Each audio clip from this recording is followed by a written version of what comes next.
When you're first diagnosed, it's very overwhelming. It can be very lonely. You feel like no one really understands. You have to be ready to accept other people into your life. It took me a while to find that group, but once I found it, it made a huge difference because I didn't feel so alone.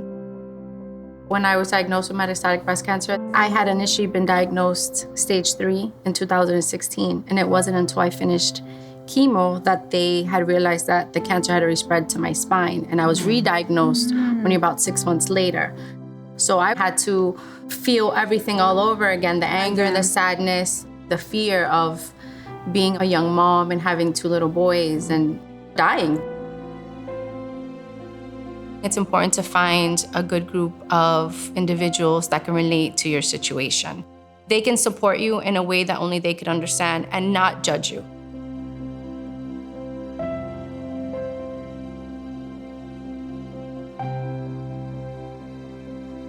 When I was diagnosed, I was in denial. I didn't want to tell anybody. It's not easy for me to ask for help. So I was like, just acting like I can do this, I can do this, I can do this, but you really can't do it by yourself. You need help, because nobody should be alone. I know a lot of organizations say that, but it's really true. You really shouldn't be alone or want to be alone, because you definitely need a village. Do not try to do this all by yourself, because it's very complicated.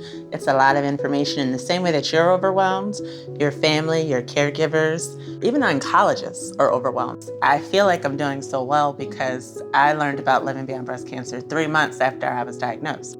I didn't know anybody with breast cancer. I didn't have any history in my family. So immediately I'm connected to this community of women who also are going through breast cancer. Having that community to lean on really helped me.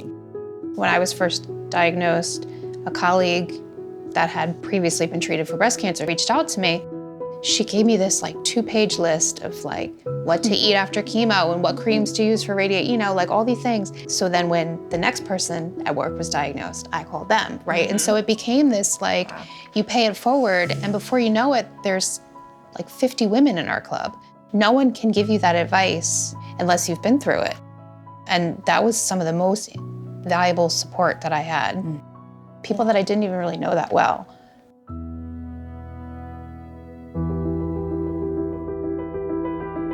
I was working whole time and don't paying attention on small things, that now paying attention to everything.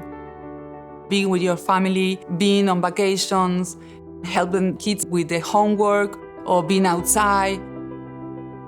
More love and everything. I didn't know if I would see my boys growing up. That wasn't really something I pictured myself being able to do. So we try to celebrate everything in my house, every milestone. When you're at home just sitting feeling sorry about yourself, that you're not gonna see the changes. The changes you see when you sit down with another person, another patient, and you talk about it and you open yourself, it's gonna make you feel so much better, I guarantee you. It's a relief and the weight off your shoulders, because probably we all have family, but sometimes they're not enough because sometimes they don't understand. You also need someone that is gonna be non-judgmental. People have all the best intentions when you're diagnosed. They really want to help, but all it really does is make us feel bad about our situation. So it's important to have someone that you can really talk to about whatever your side effects are, whatever your challenges are. I struggled to kind of find someone, my age, I'm younger, my career, I feel a little different. I'm gay, all these kind of things that make me an outsider of sorts. And then I'm inducted into a club, and it's not a club that you choose. But just remembering that there are people out there that are like you, and you're not alone. And really finding that support is so key into your recovery and into the next phases of this. You feel so loved from everyone. It's amazing. You have the guts to keep it going. A lot of us already feel guilt and all these other different, emotions being diagnosed and having to go through this. So it's nice to have that group of women that you can text at midnight and let them know, hey, I can't get out of bed today because I'm so uncomfortable. Because not everyone can relate to that. It's easy for someone to say, get out of bed, Be positive. You have a lot to live for. You're so lucky. But you have to believe that yourself. And the only way you can do that is by being around like-minded people that can really support you.